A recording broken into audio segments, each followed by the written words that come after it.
ലീഗിൻ്റെ പുറത്താക്കലൊക്കെ ഒരു പൊട്ടീസാണ്.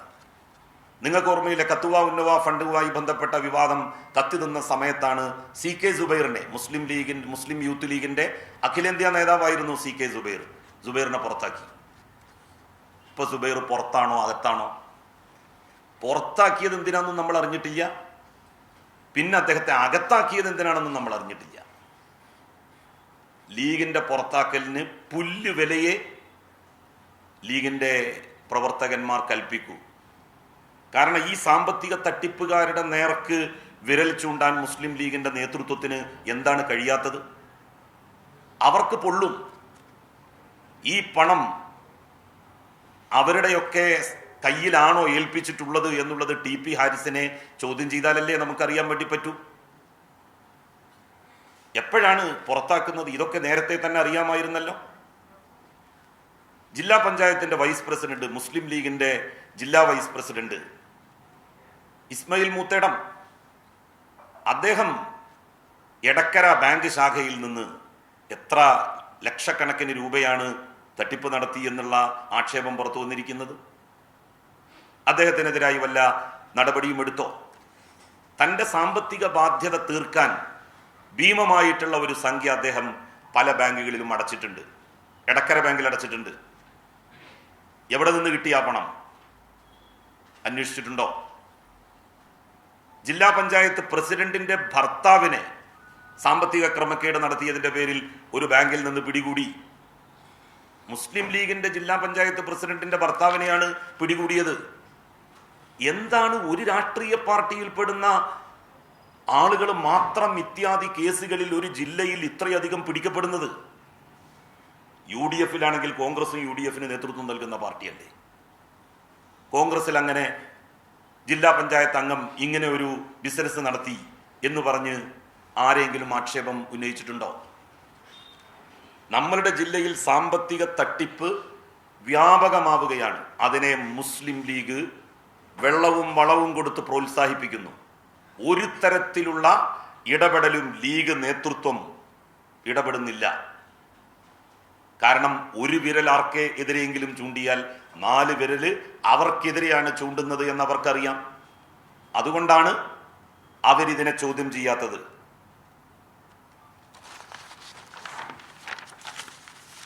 മലപ്പുറം ജില്ലാ മുസ്ലിം ലീഗ് ഒരു സോഷ്യൽ സെക്യൂരിറ്റി സ്കീം എന്ന് പറഞ്ഞ് ഒരു പദ്ധതി നടപ്പിലാക്കിയിരുന്നു. സോഷ്യൽ സെക്യൂരിറ്റി സ്കീം എന്ന് വെച്ചാൽ മുസ്ലിം ലീഗിൻ്റെ വാർഡ് പ്രസിഡന്റ് സെക്രട്ടറിമാരൊക്കെ അടങ്ങുന്ന ഒരു പദ്ധതി. അപ്പം എന്താണ്?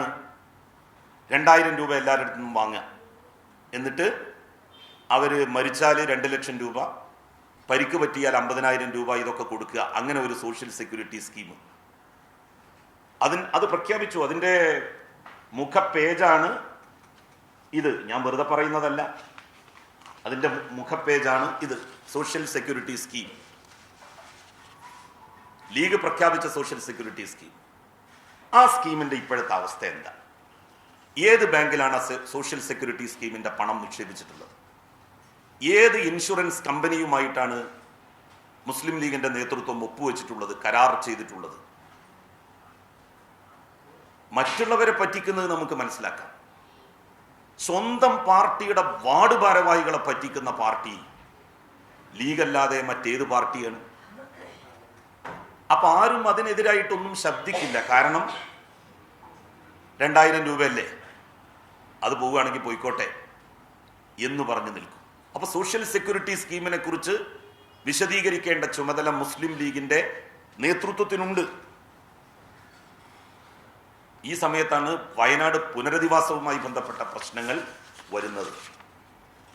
വയനാട് പുനരധിവാസത്തിന് 40 കോടിയിലധികം രൂപയാണ് ലീഗ് പിരിച്ചത്. എന്തുകൊണ്ടാണ് മറ്റു പല സ്വകാര്യ സംഘടനകൾക്കും വീട് നിർമ്മാണം പൂർത്തിയാക്കാൻ കഴിഞ്ഞപ്പോൾ ഒരു വീട് പോലും നിർമ്മിക്കാൻ മുസ്ലിം ലീഗിന് സാധ്യമാകാതെ പോയത്?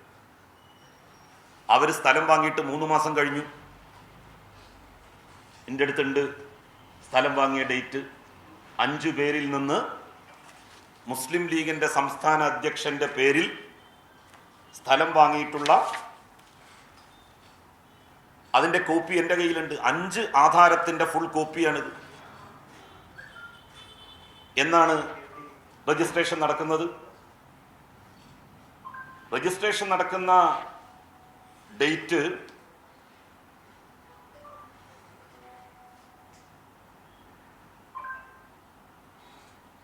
നാലാം മാസമാണ്.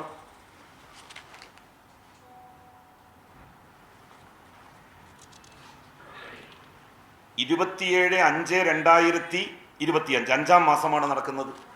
ഇപ്പോ 8-ാം മാസമായി.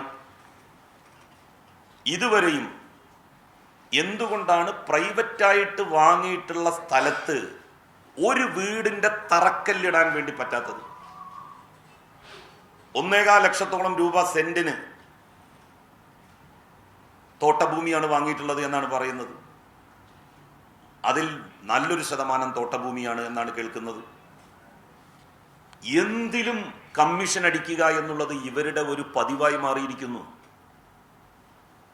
സത്യത്തിൽ കഫംപുടക്ക് പോലും ഇവരുടെ കയ്യിൽ പണം കൊടുക്കാൻ പറ്റാത്ത അവസ്ഥയാണ് ഇപ്പോൾ ഉള്ളത്. കൊടുത്താൽ അതിൽ നിന്നും കമ്മീഷൻ അടിക്കും.